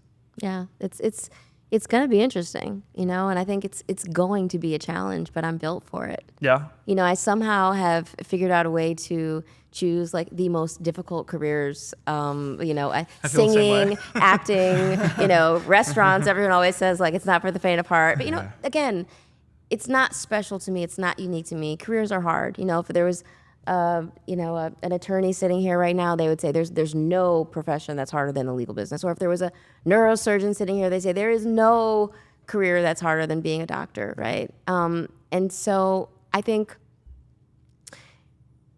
I'm just going to take it one day at a time. I think that's the only Anthony. answer. I believe in walking before you run, and I also think truly, I don't have all of the answers. And the one thing that I've learned in business, and this was very difficult for me to do, but I'm not afraid to ask for help. What is it like for you to ask for help? It's a lot easier now than it was when I first started, to be honest. I think one of the things that I've gotten really comfortable with is connecting people and being a networker and being a fan of other people's brands and businesses. I really am a supporter. I think a lot about just your business. Steve connected us and he was like, this kid, he calls you the kid. The kid's got this. Did you know that? I didn't know. It's funny. Steve. Leanna, my girlfriend was, when she was there too. We went to this gal with his family and stuff and everything. And we got home that night and she was like, he kind of acts like, he's your father a little bit. And I was like, honestly, it's cool. It's been so long, like in the context. I mean, it's so crazy how I met him. He just called randomly. He called the phone line. He wanted sustainability campaign for the Eat. And somehow we came up. the internet's a wild place. It is. I'm sure you know, and your keywords online mean a lot, and your Google search comes up. That's why our name is really difficult to say and really difficult to spell, but we're like the only thing that has this name.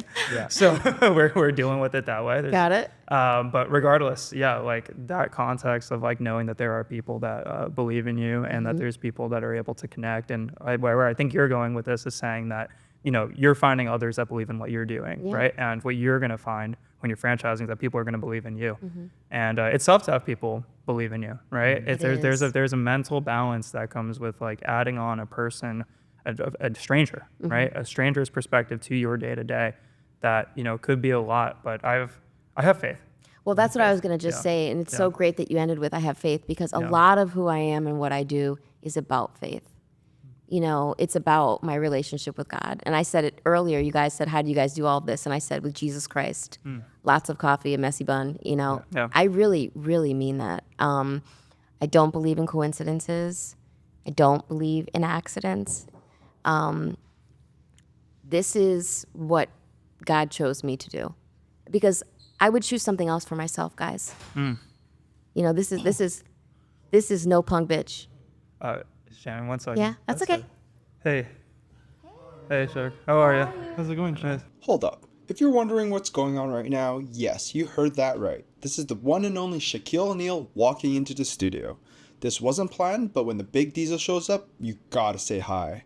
Thanks for your understanding, and now back to our conversation with the amazing Shannon Allen. So, I think a lot of it really does come from like my faith, and I have this like really strong belief system that this is what God is choosing me to do. And that's kind of like always my prayer. Like, just use me, God. Use me like an instrument. Use me like a vehicle.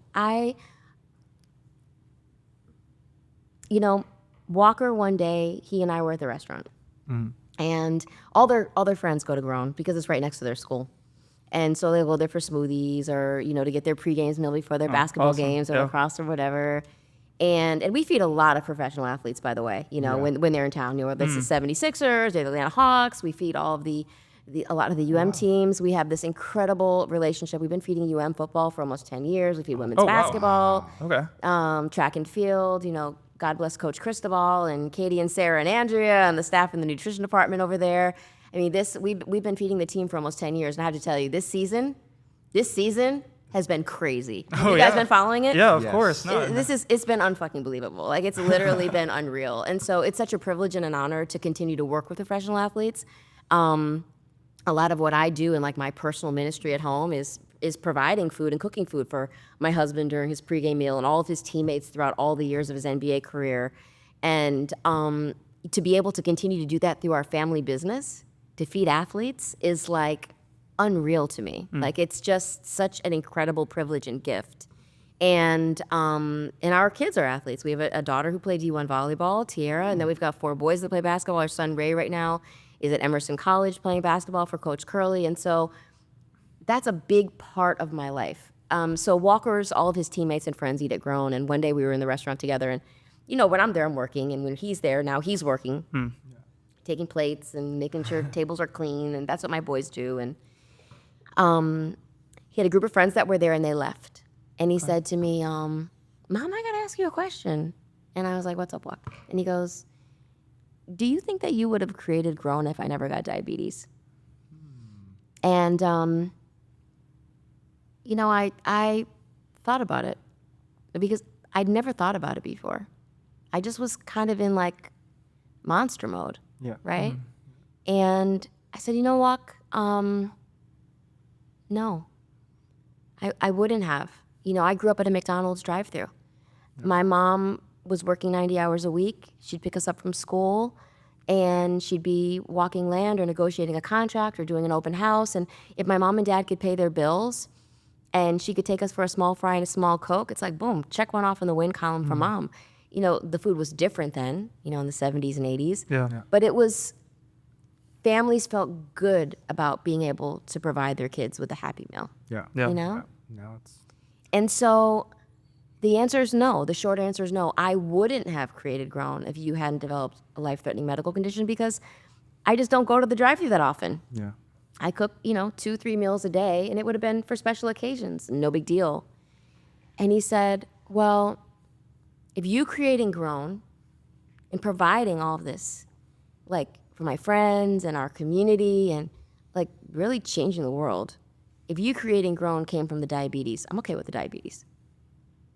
And like inside, my heart broke a little bit, but I was also so blown away by him. Right. Because this is a child who, for the entirety of his life, 16 plus years now, has to prick his finger 7 to 10 times a day, has to administer insulin, at every meal, 3 times a day, plus long-acting insulin, has gone through pumps and CGMs, continuous glucose monitors, doctor's appointments every 6 weeks, constantly looking at his blood work, looking at his bone age, looking at his bone health, wondering if he's going to reach his full genetic potential. And, if he's feeling like he's okay with the diabetes because of the potential of what grown means for the world, Right. but then, baby, I got to keep growing. So I'm curious, like, for those parents that don't have a platform or are not fortunate enough to be able to create something like this, what tips do you have for these parents to potentially push their kids on a healthier journey? I think start making stuff with your kids. Yeah. That is, right now, all these kids are on TikTok. Yep. Yeah. They're on TikTok. They're on sending their friends snaps. They're occasionally on Instagram, not really. But food culture is a really big deal. And creators like Tabitha Brown and, Nara. I mean, there are so many creators out there right now that are, just, oh God, what's this guy's name that goes from town to town to town? Keith. Trying food. Yep. Food culture in social media is such a big deal. Yep. Right? Yeah. And so it's like, do some of this stuff with your kids. If you see a recipe for fried cauliflower with a tahini drizzle and chili powder, and you want to try that for your Thanksgiving table, you want to try a plant-based side, get in there and try it. My kids love cooking with me. They love cooking with me. Even if it's something simple like, a banana nut bread, or we're going to make smash burgers, or we're going to make the viral green goddess dressing. If you can get your kids in the kitchen with you, to just try stuff, you're going to be hard pressed for them not to want to try to eat the meal that they created with you. That's true. And I think that's a simple way that parents can start to get their kids to wrap their brains around better for you choices in helping them be involved in the preparation process. It's like a really simple, like Montessori principle, actually, like learning how to wash your own hands and make your own bed and peel your own carrots, like getting in and being able to, provide for yourself and have these life skills are super important, gender non-specific. Like, my boys not to make their own bed and do their own laundry and iron their own clothes and make their own meals. Right. They have to be able to, because otherwise you're going to have to rely on somebody that may not be the best thing in the world for you, but because they know how you like your peanut butter and jelly sandwich, you're stuck. Yeah. Right? Yeah. My mom taught me how to make eggs from a very young age. So Yeah. I'm so Yeah. thankful Good that life skills. food was a part of my childhood. And I think another Yeah. important part here is that there's a cultural element and language to food. Like food also teaches multiculturalism. Food also teaches there's stories behind food, right? And I think like especially in the social media age, something that food talk gets right is actually the concept of, and this is different from Instagram specifically. I would say that like we're in like a very flashy food phase, like even not too long ago, like 5-6 years ago, pre-pandemic, I would say. But like TikTok and the emergence of like talking head videos has provided context to food, right? Like one of the shows that I love the most is Chef's Table on Netflix, right? And Yeah, like the beautifully shot. so It's so wonderful. cinematic and gorgeous. Yeah, and the stories of food are told, Yeah. right? And the belief, just like we on this show like to have the founders speak about who they are as a person. Or like right? Finding Italy. Yeah, oh right? that too. God, Yeah. so beautiful. And especially for Italians, like the Italian American diaspora, like people are so unaware, right? As it was like gleefully chronicled in The White Lotus, Right, in like a right. very different context. Right. That's really important for someone like Stanley Tucci to be able to go in there and find different things. But yeah, it's like the language of food is universal. I mean, that's why I think we like to talk about food a lot Yeah. here. Yeah. And like Jose Andres says, like, build longer tables. It's one of those things that I think is like the great leveling, right? Like we have to eat 3 times a day. And that was always my big like pitch point when I would sit with VCs and PE firms. It's like, look, you guys are so excited about everything that happens in tech. And I understand you don't want to do CPG goods, right? Like you don't want to do consumer goods. You don't care about B2B. You don't care about brick and mortar. I understand. Tech is exciting. It's sexy. It's make-believe. It's zeros and ones. I get it. It's an unlimited amount of resources. I completely understand that. But you only have to do your taxes once a year, okay? Right? So if you develop a tax company that's, a techie company that's online and it's a digital portal and you can figure out how do people get their taxes once a year, great. But you're doing that once a year. You have to eat 3 times a day. Yeah. But plus snacks. It's the great leveling field. We all do this. It doesn't matter where you're from. It doesn't matter who you pray to. It doesn't matter what language you speak or who you love. You have to eat to survive. That's true. We all do it. But do you utilize or integrate tech as you begin to scale in 2025? Well, we have tech. I mean, we have a POS system that's tech. It's we have websites. We have social media.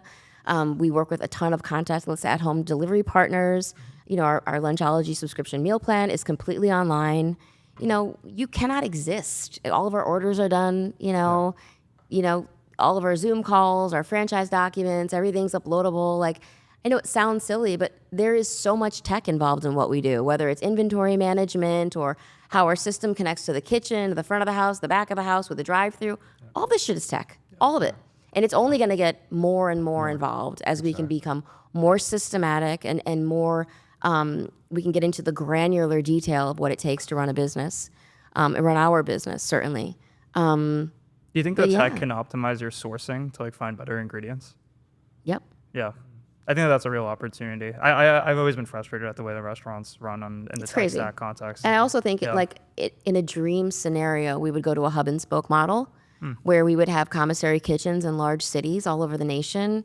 And we would be taking a lot of the drama out of the kitchen for franchisees and providing the things that we do really, really well that's proprietary to us, like our salmon burgers, our chicken tortilla soup, our gluten-free vegan minestrone, all of our bakery program, our salad dressings, all of the things, all of our our chimichurri, all of our cilantro lime vinaigrettes, all of the things that Grown does that are specific to us. I would love to make those in commissary kitchens and work with populations that are looking for opportunities, right? People that are trying to get back into the workforce, whether it's people that are aging out of being at-home moms or people that are coming out of the prison population. Yep, that's a huge thing. Giving people opportunities that need them to work in an organization where they feel really good about what they're doing. And that's something that I find again and again and again about our team members. Some of our team members that are left to move to other cities come back. Wow. We have so many amazing people, and our thing always is, listen, go try it out. We hope that it's amazing for you, but you always have a home here at Grown. And I think that's part of who we are, and it's really important for us to establish, that kind of a feeling like food is, as you said, it really is about home. It's about memories. There's this visceral response that happens when you smell, your grandma's marinara / Sunday gravy that she's going to have with the balls, right? Yeah, with the meatballs. Yeah. Or what it smells like in the kitchen when your food is being cooked, when the chicken's in the oven and the rice is being steamed and the Brussels sprouts are on the saute. Like, there's something that happens to you.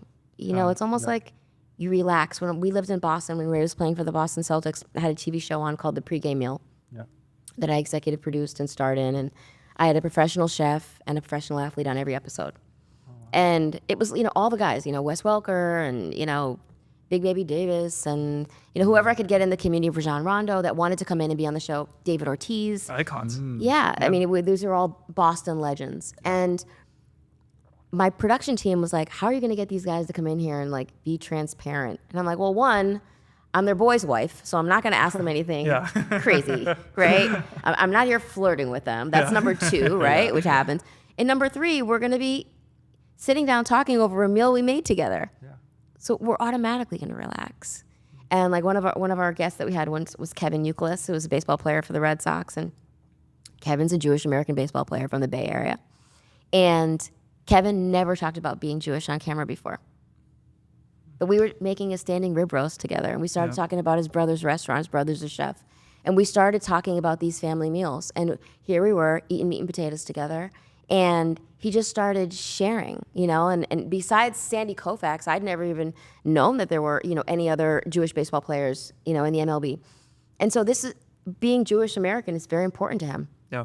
And you got a chance to talk about that because we relax over food. We do. Yeah, we do. We really do. Something happens where kind of like our shoulders go down a little bit, right? We should have some food right here. Breathe in. I know, I was thinking about that.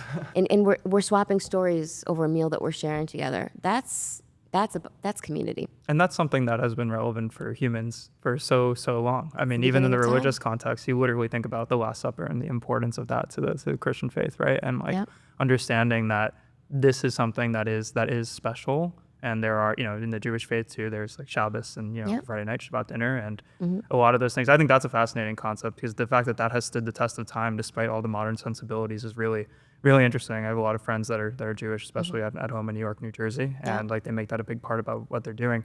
And it's a beautiful thing.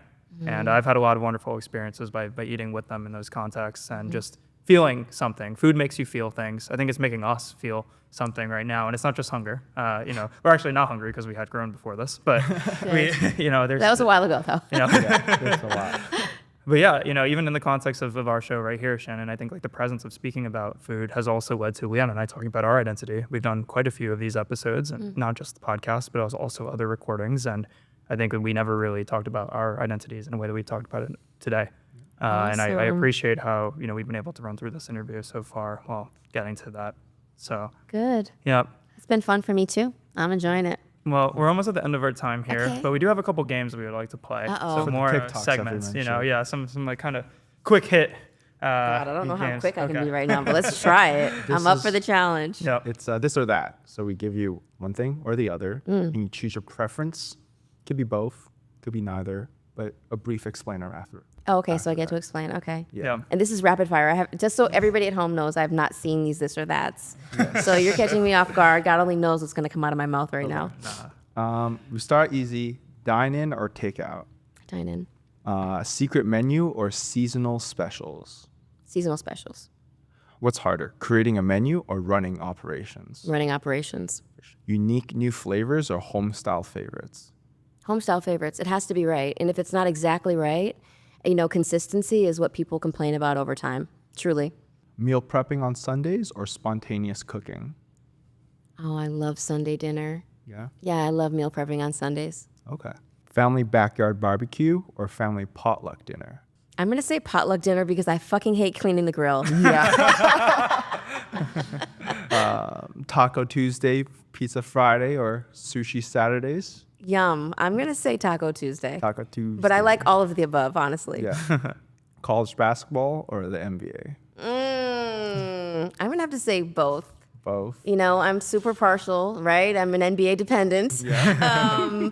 But I love watching our son play college basketball. Rhode Island, It right? is. He transferred. He's at Emerson now in Emerson. Boston. Awesome. Very cool. And but man, we did have some fun times in the NBA. I'm gonna have to say both. Yeah, Okay. it's pretty incredible. Just I feel blessed that I get to do it all. 2008 championship or 2013 championship? You can't do that to me. Pass. Pass. And finally, Ray Allen or Jesus Shuttlesworth? Ooh. Well, I'm gonna say this. This is PG. I have to be PG on here. This is for TikTok, right? Man. Am I blushing? A little bit. Camera's gonna show. Well, I will say that Ray has been fine forever. Forever. And we met right before he filmed He Got Game. And I mean, if you get Ray Allen, you get Jesus Shuttlesworth. So Yeah. I'm going to have to go with Ray Allen. Yeah. He's a good actor in that movie. Unbelievable. Yeah, you should do more movies. Unbelievable. Yeah, no, he absolutely should. And he's incredible on camera. You guys should get him in here. We'd love to. Yeah. I love that. He's incredible on camera. Truly, the camera loves him. But man, sometimes I'll send him memes of him as Jesus Shuttlesworth, or I'll just repost photos of him on Instagram. His jawline. He had a criminal motherfucking jawline. He still does. He still does. Yeah. No, I mean, I had a feeling there would be a Jesus Shuttlesworth as the answer there. We love who we are every day. That's what this episode has really been about. But Yeah. at times the the movies are wonderful. The characters. No, are he's great. amazing. Yeah, But yeah, you don't get Yeah. Jesus Shuttlesworth without Ray Allen. So I'm taking Ray Allen all day. Awesome. Love that. As we close, do you have any advice for other Black entrepreneurs that are looking to build their own brand, or just entrepreneurs in general, parents that want to make their children's lives better? I mean, I think one thing that I will say is that I come from a family of entrepreneurs. As I mentioned, my grandfather was the commissioner of minority small business for the state of Connecticut, and all of his children own small businesses. My mom owned a real estate company. My uncle owned the largest engineering firm in all of China, actually. He was an engineer here in the States at an organization called John Brown, I believe, and then he moved to Beijing and owned a company called Maison Global. And my aunt owned a hair salon, and my other aunt owned window decorating. She would go to like Nordstrom and she would decorate their windows. It's called Windows by Inez. And then my Uncle Butchie owned a cleaning service company. So they were all entrepreneurs. These are all Black people in America that own small businesses that put their kids through college and paid for their bills. Yeah. And the one thing that I would say is that we were uniquely loved. My mom and dad, my grandparents loved their kids and believed in them. My grandfather would have my mom and her sisters walk in the room with stacks of books on their head to keep their health high. And he really believed that no one is better than you and you're not better than anyone. Every man puts his pants on one leg at a time. And so I think if you believe in your kids and you give them this feeling that no matter what, they're loved unconditionally, they'll be able to do amazing things, whether they're an entrepreneur or not. And finally, to close, do you have any shout outs to your husband or anybody, your coworkers? Do you like to shout out to anybody? Shout out to anyone. I want to shout out to you guys. Oh, thank you. Thank you so much for having me, and Jason and Devin, and to Steve Stowe for making this happen, and just to say to all of your viewers to have an amazing Thanksgiving, and hope that everyone's table is filled with delicious food and joy and happiness and gratitude. Thank you kindly, Shannon. And where can people find you and learn more about Grown? Well, you can visit us at Grown on Instagram, and I think that's our TikTok handle as well. I don't know, I'm never on there. Or visit us at grown.org, and my personal page is swalkerwill, but I don't really do anything on there.